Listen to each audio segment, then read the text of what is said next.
أشهد أن لا إله إلا الله وحده لا شريك له تعظيما لشأنه وأشهد أن محمدا عبده ورسوله الداعي إلى رضوانه صلوات الله عليه وعلى آله وأصحابه وإخوانه وسلم تسليما كثيرا. أما بعد، إخواني في الدين وأخواتي في الله rahimani wa rahimakumullah. Hadirin dan hadirin sekalian yang semoga Allah Subhanahu wa taala senantiasa mencurahkan rahmat-Nya untuk kita semua. Demikian pula kepada semua pendengar dan pemirsa radio online Palopo Mengaji dimanapun Anda berada. Semoga Allah Subhanahu wa taala senantiasa melimpahkan rahmat-Nya untuk kita semuanya. Dan insyaallah taala di kesempatan ini kembali kita akan melanjutkan pelajaran yang tentunya terkait dengan adab dan akhlak. Adab dan akhlak termasuk di antara salah satu cabang ilmu yang sangat urgen, sangat penting untuk kita ketahui. Dan adab dan akhlak tersebut ada adab yang terkait kepada Allah Subhanahu wa taala dan ada adab yang terkait dengan makhluknya Allah Subhanahu wa taala. Seluruhnya ini sangat penting untuk diketahui oleh setiap muslim dan muslimah. Dan kita akan masuk kepada hadis yang nomor 213. Hadis 213. Qala al-muallif rahimahullahu taala haddatsana Musaddad qala haddatsana Ismailu qala haddatsana Ayyub an Abi Kilabata an Abi Sulaimana Malik ibn al-Huwairis qala atayna an-nabiy sallallahu alaihi wa ala alihi wasallam wa nahnu syababatun mutaqaribun. Berkata Imam Al-Bukhari rahimahullahu taala telah menceritakan kepada kami Musaddad. Beliau berkata telah menceritakan kepada kami Ismail. Beliau mengatakan telah menceritakan kepada kami Ayyub dari Abu Kilabah, dari Abu Sulaiman Malik bin Al-Huwairis radhiyallahu taala anhu, di mana beliau menceritakan atainan Nabi sallallahu alaihi wasallam, kami pernah mendatangi Nabi sallallahu alaihi wasallam wa nahnu syababatun mutakharibuna, dan ketika itu kami yang datang adalah para pemuda yang usianya itu tidak terlalu jauh berbeda. Mutakharibun, ya, usianya tidak terlalu jauh berbeda. Mutakharibun saling berdekatan. Nah, seperti misalnya usianya 21, 20, 19 seperti itu. Berdekatan semua usianya. Hanya disebut mutakharibun. Fa'aqamna 'indahu 20 lailah. Kami pun mukim, ya, tinggal bersama di sisi Nabi sallallahu alaihi wasallam selama 20 malam. Naam, 20 malam ini mencakup juga 20 hari. Naam. Fadhanna anna istahaina ahlina. Maka setelah berlalu 20 malam, kami bersama dengan Nabi belajar ya kepada Nabi sallallahu alaihi wasallam, maka beliau menduga kami sudah sangat rindu dengan keluarga kami. Kami sudah sangat rindu dengan keluarga kami. Ya, istahaina ahlina. Naam. Fasa'alana an man ya, tarakna fi ahlina. Maka beliau pun Rasulullah menanyakan kepada kami terkait dengan keluarga kami. Fa akhbarnahu, kami pun mengabarkan kepada beliau, wa kana rafiqan rahima. Kami mengabarkan kepada beliau keadaan keluarga, ya, dan Nabi itu dikenal dengan maha lembut dan maha penyayangnya beliau. Maksudnya beliau dikenal dengan kelembutan dan kasih sayang beliau. Faqala, maka Nabi sallallahu alaihi wasallam bersabda, irji'u ila ahlikum. Kembalilah, pulanglah kalian kepada keluarga kalian. Fa'allimuhum, ajarkan kepada mereka. Wa muruhum, perintahkan kepada mereka. Wa sallu kama ra'aitumuni usalli, dan hendaklah kalian salat bersama dengan keluarga kalian sebagaimana kamu atau kalian melihat aku salat. Naam. Fa idza hadaratis salatu, kalau waktu salat sudah masuk, falyu'adzin lakum ahadukum, maka hendaknya salah seorang di antara kalian mengumandangkan azan. Wal ya'ummakum akbarukum, dan hendaknya yang mengimami kalian adalah yang paling akbar, yang paling tua usianya. Nah, ini hadits adalah hadits yang sahih. Di dalam hadits ini terdapat taujih, bimbingan, arahan dari Nabi sallallahu alaihi wasallam kepada para pemuda, yakni para sahabat yang usianya masih muda, yang datang kepada Nabi. Mereka datang untuk menuntut ilmu, untuk belajar. Nah, mereka pun belajar langsung kepada Rasulullah sallallahu alaihi wasallam. Mereka belajar langsung kepada Rasulullah sallallahu alaihi wasallam. Selama berapa lama? 20 malam. Nah, 20 malam sama dengan 20 hari. Dan Nabi sallallahu alaihi wasallam itu mengetahui bahwasanya mereka ini tentu kangen, rindu dengan keluarganya. 20 malam, 20 hari mereka sudah tinggalkan keluarganya untuk belajar. Nah, dan Nabi tahu itu. Maka Nabi pun perintahkan kepada mereka untuk pulang. Ya, pulang ke keluarganya terlebih dahulu, namun tidak asal pulang. Tetapi mereka pulang ke keluarganya tujuannya selain untuk mengobati kerinduan kepada keluarga, mereka juga diperintahkan oleh Nabi mengajari keluarganya. Apa yang sudah mereka pelajari kepada Nabi selama 20 hari, 20 malam, itu diperintahkan untuk diajarkan kepada mereka.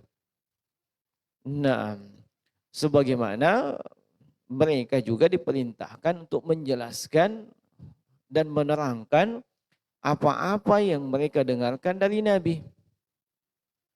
Serta diperintahkan untuk menegakkan sholat bersama dengan keluarga. Dan sholat tersebut bukan asal sholat. Sebagaimana sholat yang mereka dapatkan ketika belajar kepada Nabi SAW. Makanya Nabi sebutkan wasallu kama raaitumuni usalli. Hendaknya kamu sholat sebagaimana kamu lihat aku sholat. Naam. Ini jemaah sekalian. Wa akaluha. Mereka pun paham. Iya.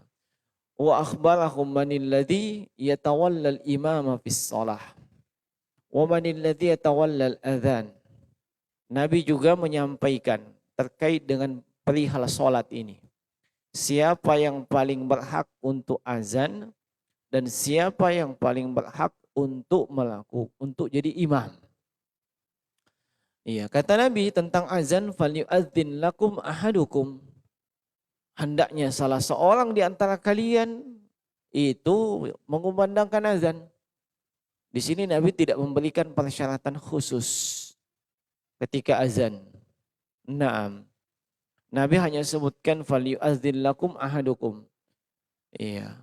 Kalian, salah seorang antara kalian hendaknya ada yang mengumandangkan azan. Tidak dipersyaratkan dia mesti ini. Iya.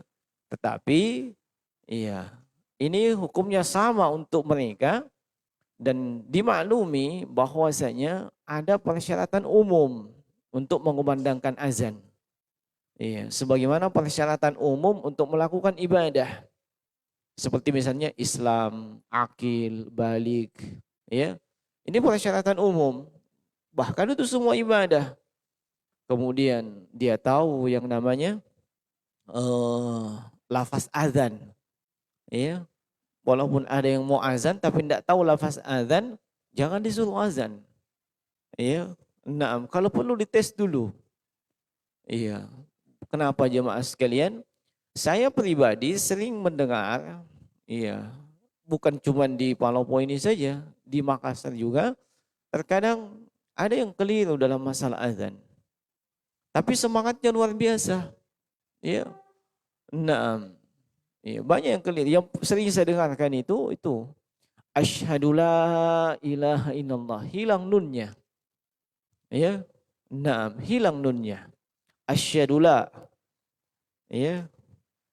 Ya. Nah, bahkan ada yang harusnya panjang dia kasih pendek, sebaliknya yang pendek nak kasih panjang. Ada juga nak kasih berirama, seperti irama tidak tahu lagu apa. Ya, nah, iya. Padahal biasa aja seperti itu. Ini mesti diketahui mana lafaz-lafaz azan. Ya, itu persyaratan umum untuk yang mau mengumandangkan azan. Nah, adapun untuk imam kata Nabi wal ya'ummakum akbarukum. Hendaknya yang mengimami kalian yang paling tua di antara kalian. Yang paling tua di antara kalian. Nah, di sini mungkin muncul pertanyaan, bagaimana dengan hadits yang lain yang Nabi memberikan bimbingan untuk yang menjadi imam adalah yang paling akra, yang paling banyak hafalan dan paling bagus bacaannya. Ya. Seperti kata Nabi SAW, innama ju'ilal imam la wal ya'ummakum ya aqra'ukum minkum Qur'anan atau kama qala. Hendaknya mengimami kalian yang paling akra, paling banyak hafalannya, paling bagus bacaannya. Fa in kanu fil qira'ati sawa fa a'lamuhum bis sunnah. Kalau mereka dari sisi hafalan sama, dari sisi hafalan dan sisi bacaan sama, maka didahulukan yang paling paham tentang sunnah. Ya. Fa in kanu fis sunnati sawa fa aqdamuhum lil hijrah. Kalau ternyata masalah hafalan, masalah sunnah juga mereka sama, pengetahuannya, ilmunya, maka yang paling duluan hijrah. Ya. Yang paling duluan hijrah. Kemudian kata Nabi SAW, fa in kanu fil hijrati sawa. Kalau sama-sama di mereka hijrah, ya, maka yang paling tua di antara kalian. Nah, di sini haditsnya disebutkan yang paling tua di belakang. Adapun hadis kita ini disebutkan kata Nabi, fal waliyummakum akbaru minkum. Justru Nabi arahkan yang paling tua. Nah, bagaimana dengan hal ini? Maka jawabannya jemaah sekalian, Nabi sebutkan ini hendaknya mengimami kalian yang paling tua di antara kalian. Sebab para pemuda yang datang belajar ini, mereka sama-sama dari sisi hafalan, sama-sama dari sisi belajar, sama-sama datang kepada Nabi. 20 hari mereka belajar kepada Nabi. Semuanya sama 20 hari. Tidak ada perbedaan. Otomatis dari sisi keilmuan itu hampir sama rata. Naam. Makanya Nabi sebutkan karena semuanya itu sama, cari yang mana yang paling tuanya. Iya. Naam. Bisa dipahami ya? Iya. Tapi secara umum, ya, secara umum kalau misalnya untuk menentukan yang lebih pas, iya, tentunya yang paling banyak hafalan dan paling bagus bacaan. Iya, itu kalau memang berbeda-beda. Tapi kalau semuanya sama, sama-sama hafalannya, iya, sama-sama ilmunya tentang sunnah, sama-sama hijrah, iya, atau tidak jauh beda hijrahnya. Ada yang bulan bulan 2, ada yang bulan 1, ada yang bulan 3, kan tidak terlalu jauh beda. Iya, maka dilihat lagi siapa yang paling tua di antara mereka. Nah, ini untuk apa? Tahapan urutan untuk menentukan seorang itu menjadi pemimpin dalam sholat. Nabi berikan kriteria khusus. Beda dengan azan tadi. Ya, beda dengan azan tadi. Nabi cuma katakan falyu'adzin lakum ahadukum. Kalau sudah masuk waktu sholat, maka silahkan salah seorang antara kalian itu azan. Tidak mesti yang paling tua. Ya, tidak mesti yang paling muda, tidak. Tapi kalau imam memang ada urutannya. Nah, dan kemudian kata Nabi sallallahu alaihi wasallam, wal ya'ummakum akbar minkum akbaruhum sinnan, hendaknya menjadi imam di antara kalian yang paling tua. Ini kalau semuanya sama. Iya, sebab mereka ini iya sama-sama belajar kepada Nabi, sama-sama waktunya 20 hari kepada Nabi sallallahu alaihi wasallam. Nah, di dalam hadits ini jemaah sekalian rahimani wa rahimakumullah, kita mendapatkan sejumlah pelajaran penting, ya. Di antara pelajaran penting dari hadits ini adalah tentang ya, keutamaan dan anjuran untuk talaki. Iya. Talaki itu mengambil ilmu langsung dari seorang guru. Itu namanya talaki. Metodenya disebut talaki. Iya. Metode yang menuntut ilmu itu talaki. Iya. Talaki mengambil langsung dari guru. Bukan otodidak. Iya. Nah, bukan belajar sendiri, beli buku sendiri, beli lihat YouTube sendiri, lihat Google sendiri dan seterusnya. Ya, tidak. Tapi langsung kepada guru. Ini metode yang langsung dipraktekkan Nabi bersama dengan Jibril. Ya. Jibril datang mengajarkan Al-Quran kepada Nabi. Tidak dikatakan Jibril datang kasih Al-Quran. Ini Al-Quran kau bami pelajari. Masa enggak tahu? Tidak. Ya. Diajarkan huruf per huruf. Ya. Padahal Nabi orang Arab. Ya. Al-Quran dalam bahasa Arab. Nah, tapi diajarkan langsung sama Jibril. Nah, itu metode yang diperhatikan oleh Jibril alaihi salatu wassalam. Termasuk ketika beliau datang, Jibril alaihi salatu wassalam dalam bentuk manusia. Ya, terkenal ya hadits yang cukup panjang yang di dalamnya iya, pertanyaan Jibril kepada Nabi tentang Islam, tentang ihsan, tentang iman. Itu kan Jibril yang datang.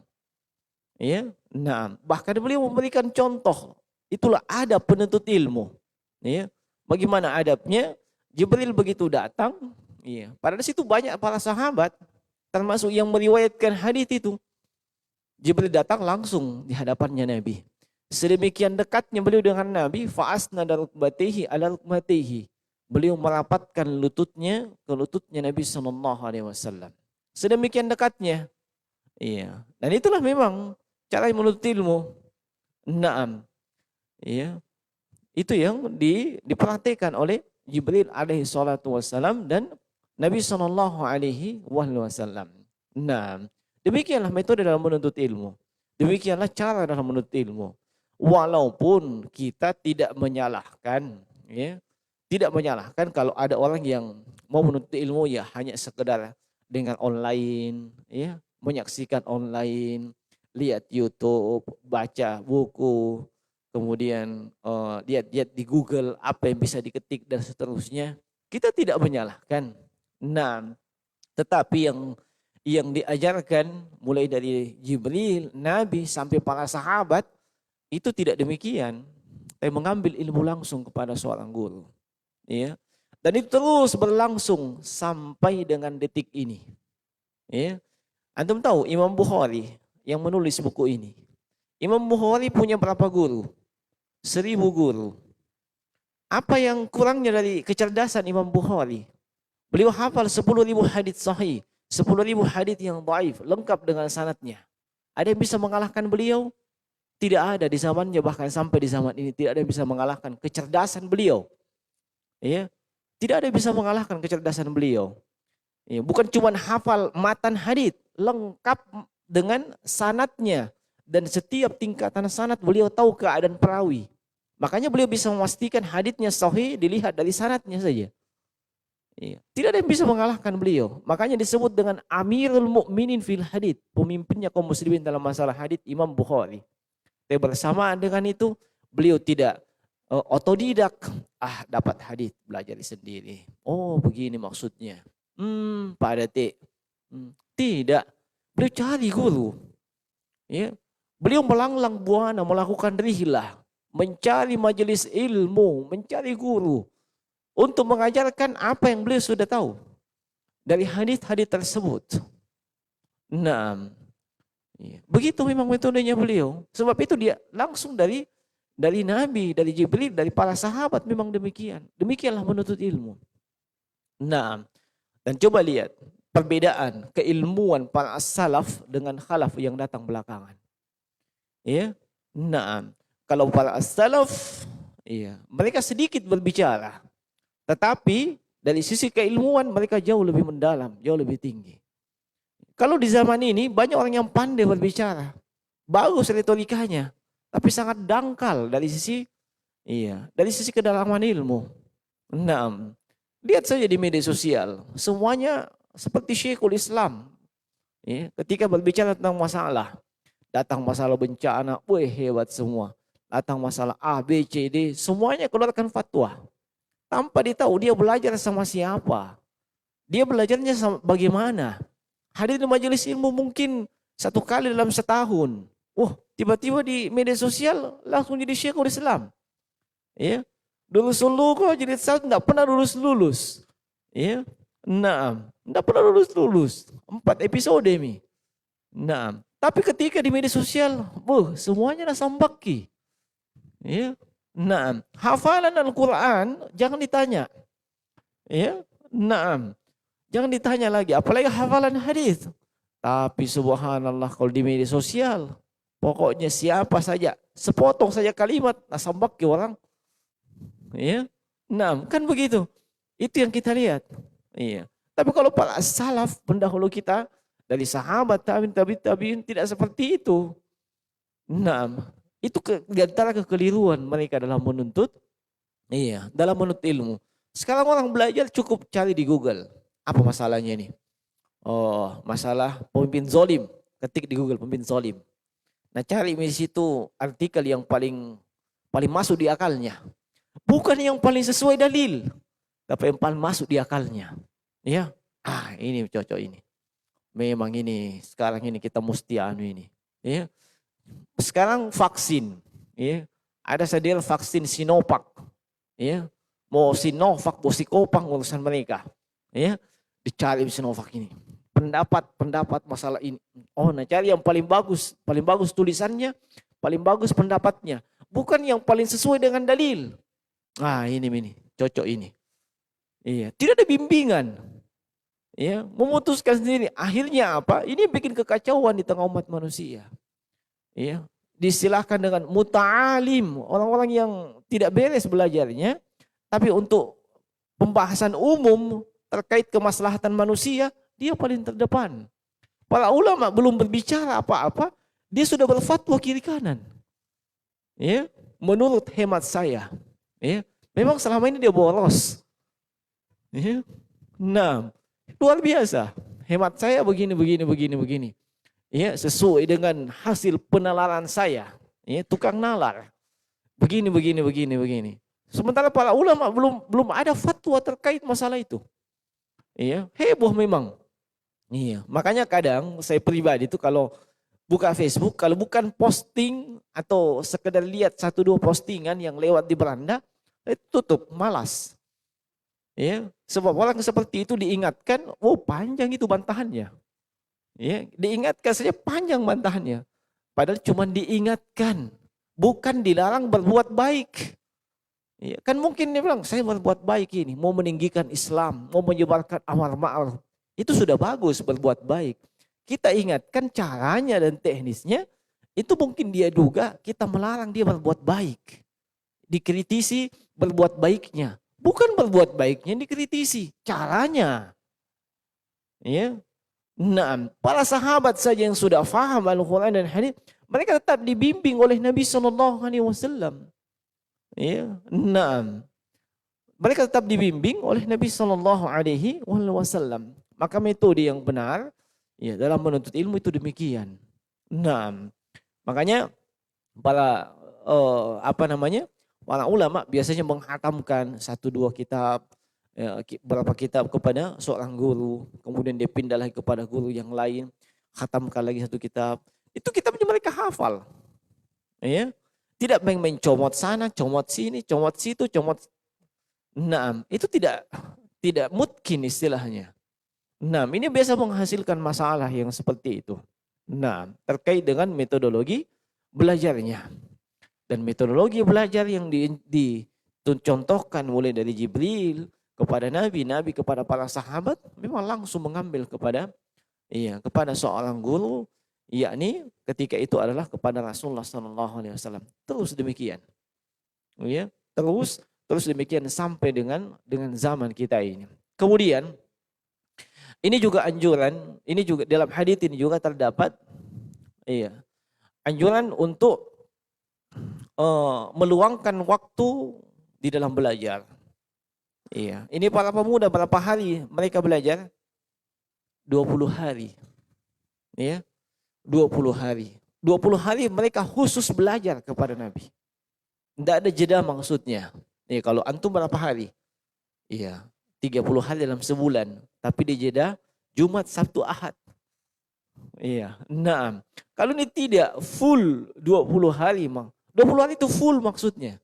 Sama dengan orang yang belajar mulai pagi sampai siang, sore sampai malam, begitu. Sama dengan para santri, 20 hari mereka belajar full.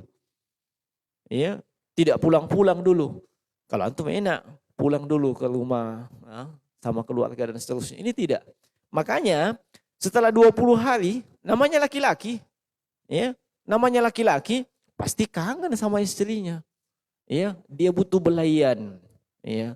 Nah, Nabi tahu itu. Iya, Nabi tahu mereka kangen kepada keluarganya. Sudah 20 hari ini. Nah, bahkan kadang-kadang 3 hari nengok istrinya. Ya, daster saja dijemur itu sudah makanan lain perasaannya. Nah, ada kawan dan sahabat saya itu kalau daurah asatidah, kalau sudah lewat 3 hari jangan lalu kasih daster. Daster saya tadi itu enggak enak perasaannya katanya. Mau sekali mau pulang. Jauh pisek rumahnya. Ya, dari Makassar itu hampir 10 jam ke sana. Ya. Nah, makanya kalau kita satu kamar dengan beliau, lewat 3 hari, jangan coba-coba bicara masalah perempuan, bicara masalah daster, paling sensitif dia, langsung mau pulang ke istrinya. Dia 3 hari saja ya. Iya, itu fitrah manusia, laki-laki fitrahnya begitu. Apalagi pengantin baru. Ya, jangan lalu kau tahan-tahan. Mengamuk nanti itu kalau kau tahan-tahan ini mau pulang. Makanya ada pengantin baru ini, saya curiga kalau datang habis hafalannya. Ya, berapa hari ini enggak muncul. Mana naibnya itu sana. Nanti dites itu, jangan sampai habis hafalannya. 6. Iya. Yang penting ada di hafalannya itu kita khawatirkan kalau tidak ada memang. Ya, apa aja mau habis, tidak ada memang. Nah, fitrah manusia, ya, pasti rindu sama istrinya, sama keluarganya, dan seterusnya. Nah, itulah yang diketahui oleh Nabi. Kemudian mereka pun di apa namanya dibolehkan pulang dulu kepada keluarganya. Nah, dari hadits ini juga menunjukkan bahwasanya Nabi Shallallahu Alaihi Wasallam yang posisinya sebagai pengajar, sebagai pendidik, itu mengetahui keadaan dan kondisi para sahabat yang menjadi anak didiknya. Nah, diketahui si fulan ini sepertinya butuh ini dan seterusnya. Makanya nasihat-nasihat Nabi Shallallahu Alaihi Wasallam itu kadang berbeda antara satu sahabat dengan sahabat yang lain. Sebab disesuaikan dengan kondisi dan keadaan si sahabat. Nah, seperti misalnya, iya, Nabi dimintai nasihat oleh seorang sahabat. Maka kata beliau, la tagdab, jangan kau marah. Ya, dia minta lagi, falanda demiran, minta nasihat lagi. Nabi katakan, la tagdab, jangan kau marah. Jangan kamu marah. Ya, dan ini berbeda dengan sahabat yang lain. Ya, sebab Nabi tahu kondisinya ini orang mungkin dia gampang emosional, ya, gampang melampiaskan kemarahan. Maka Nabi kasih nasihat seperti itu. Iya. Termasuk ketika Nabi ditanya, ayu a'mali ahabbu ilallah, amalan apa yang paling Allah cintai? Iya. Nah, di antara sahabat ada beliau sampaikan as-salatu ala waktiha, salat pada waktunya. Iya. Di kesempatan lain Nabi sebutkan amalan yang paling afdal adalah birrul walidain, berbakti kepada orang tua. Di kesempatan lain Nabi sebutkan amalan yang paling Allah cintai itu adalah al-jihadu fi sabilillah. Ya, ini semua mengisyaratkan Nabi tahu keadaan dan kondisi orang yang bertanya kepada beliau. Ya, sehingga diberikan jawaban yang sesuai dengan keadaan dia. Sesuai dengan kondisinya. Nah, makanya kadang kalau ada yang bertanya, itu saya tanyakan ini siapa, di mana, dan belajar sama siapa. Ya, supaya kita tahu jawaban apa yang pas untuk dia. Nah, kalau dia dari belahan bumi yang lain, kita arahkan ke ustadz yang ada di belahan bumi itu. Itu lebih tepat dengan kondisi dan keadaan di wilayah tersebut. Nah, sebab terkadang ada orang yang belum akalnya itu belum bisa memahami sehingga keliru di dalam memahami apa yang menjadi jawaban. Ya. Nah, ini yang penting. Nabi SAW memberikan nasihat, memberikan bimbingan, itu terkadang berbeda ya antara satu sahabat dengan sahabat yang lainnya. Itu menunjukkan beliau faham kondisi para sahabat ketika itu radhiyallahu ta'ala anhum. Termasuk ketika beliau arahkan Abu Hurairah. Abu Hurairah ini beliau arahkan apa? Untuk salat witir sebelum tidur. Salat witir sebelum tidur. Padahal di kesempatan lain Nabi sebutkan bahwasanya salat witir itu paling utama di penghujung malam. Iya. Naam. Nabi arahkan Abu Hurairah salat witir sebelum tidur. Kenapa? Iya. Para ulama menjelaskan bahwasanya Abu Hurairah kalau belajar malam lama belajarnya. Dikhawatirkan beliau kemalaman belajar. Hasilnya mungkin tidak dapat witir. Padahal dari seluruh sholat malam yang paling utama itu adalah sholat witir. Itu yang paling utama. Kalau ada yang istilahnya sangat getol dengan tahajudnya, bagus. Tapi yang paling utama dari tahajud itu witir. Naam. Paling utama daripada tahajud itu adalah witir. Itulah penutup sholat malam. Naam, penutup sholat malam. Dan para ulama seperti misalnya Imam Ahmad bin Hambal, bahkan Syekhul Islam Ahmad bin Abdul Halim itu sampai menganggap itu hukumnya wajib. Ya, yang namanya witir. Nah, ini konteks yang menunjukkan bagaimana Nabi faham kondisi para sahabat. Nah, sebab dengan itu bisa diberikan bimbingan dan arahan. Nah, maka seharusnya kita pun demikian mencontoh para sahabat radhiyallahu ta'ala anhum. Kemudian hadits ini juga menunjukkan bahwasanya seseorang itu hendaknya menyebarkan ilmu sesuai dengan kadar kemampuannya. Ya. Nah, sebab Nabi sampaikan, ya, fa'allimuhum, ajarkan ilmu kepada mereka. Iya, kepada siapa? Kepada keluarganya. Nah, ini para sahabat yang belajar 20 malam kepada Nabi diperintahkan pulang ajarkan keluargamu. Iya. Nah, keluarga itu yang paling berhak, yang pertama kita ajari jemaah sekalian. Bukan orang lain, tapi keluarga dulu. Nah, walaupun mungkin metodenya berbeda dengan mengajari orang lain. Kalau sama keluarga tidak mesti kita bilang, duduk kok mau ceramah. Innal hamdanillah, enggak perlu. Ya, cukup ajari saja di meja makan bagaimana adab makan yang benar. Ya, di tempat tidur ajari istri, kau begini, saya begini. Ya, nanti kalau tanya dalilnya, baru dikasih dalilnya. Kalau memang ditahu.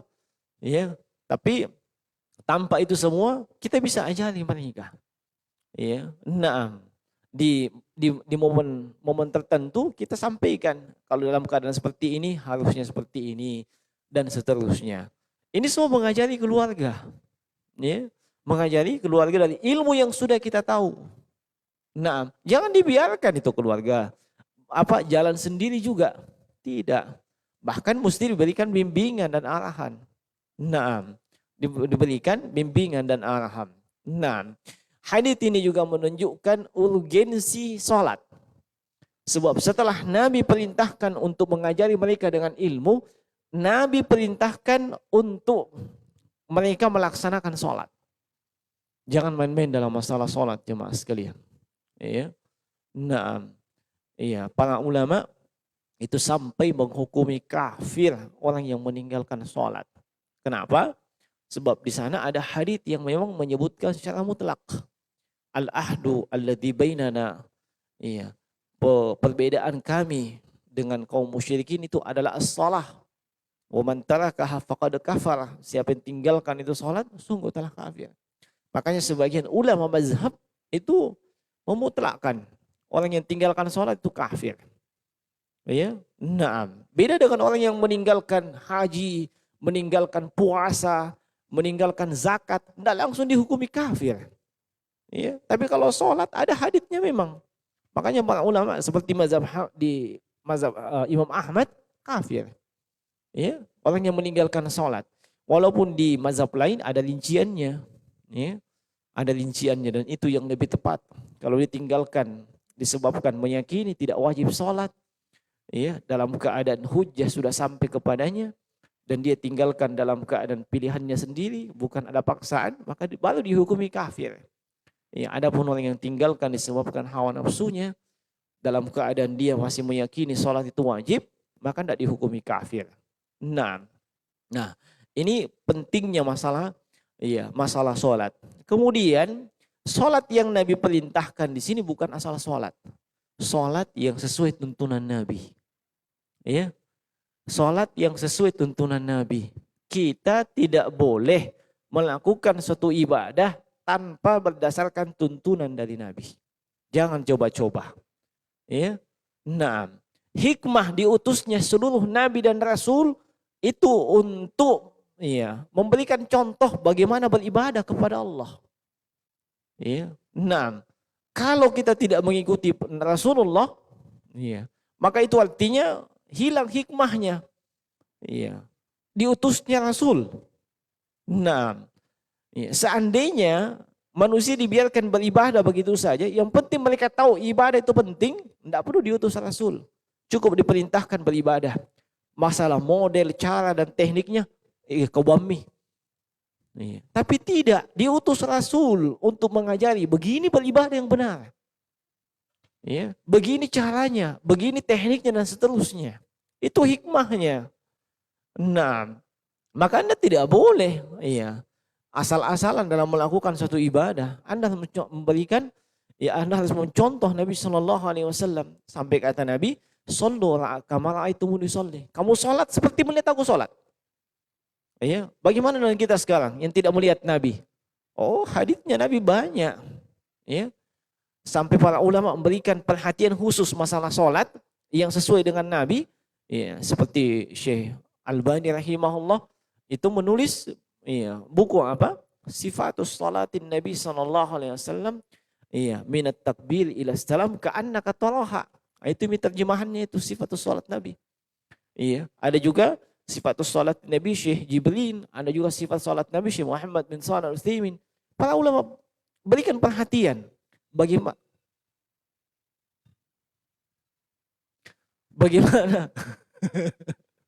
nah, bagaimana salat ini betul-betul sesuai dengan tuntunan Nabi sallallahu alaihi wasallam. Kalau yang belum tinggal dipelajari.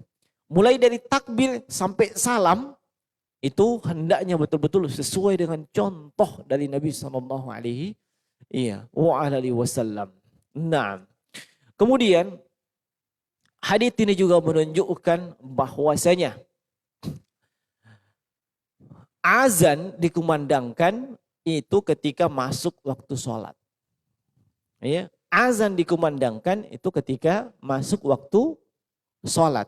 Nah, sebab kata Nabi, fa idza hadaratis sholatu, apabila masuk waktu sholat, falyu'adzin lakum ahadukum, hendaknya ada yang mengumandangkan azan untuk kalian. Juga menunjukkan bahwa sholat 5 waktu itu disyariatkan mengumandangkan azan. Disyariatkan mengumandangkan azan untuk sholat 5 waktu. Walaupun mungkin Anda sholat di rumah. Seperti sekarang masa pandemi. Ada yang masih masih punya keyakinan corona ada di samping kiri kanan. Mungkin mereka masih di rumah. Tetap azan dikumandangkan. Tetap azan dikumandangkan untuk sholat 5 waktu. Bedanya dengan ketika menjamak cukup 1 kali azan dan dipisahkan dengan iqamah. Dipisahkan dengan iqamah. Ini jemaah sekalian, rahimani wa rahimakumullah, bimbingan dari Nabi sallallahu alaihi wasallam. Dan ini juga mengisyaratkan bahwasanya tidak boleh melaksanakan sholat sebelum masuk waktunya. Tidak boleh melaksanakan sholat sebelum masuk waktunya. Makanya para ulama mazhab itu memberikan syarat sholat salah satunya ketika masuk waktu. Ketika masuk waktu. Walaupun sholatnya benar, sesuai dengan contoh dari Nabi, tapi belum waktunya. Belum waktunya. Maka itu juga tidak sah. Sebab tidak menyelisih syarat yang telah ditentukan dalam syariat. Nah, ini jemaah sekalian, ini hadis yang ke-213 yang di dalamnya terdapat bimbingan dari Nabi sallallahu alaihi wasallam. Sudah masuk waktu ya. Nah, demikian semoga bermanfaat dan semoga kita bisa mengambil hikmah dan pelajaran dari hadis ini. Subhanakallah bihamdika asyhadu an la ilaha illa anta astaghfiruka wa atubu ilaik. Assalamualaikum warahmatullahi wabarakatuh.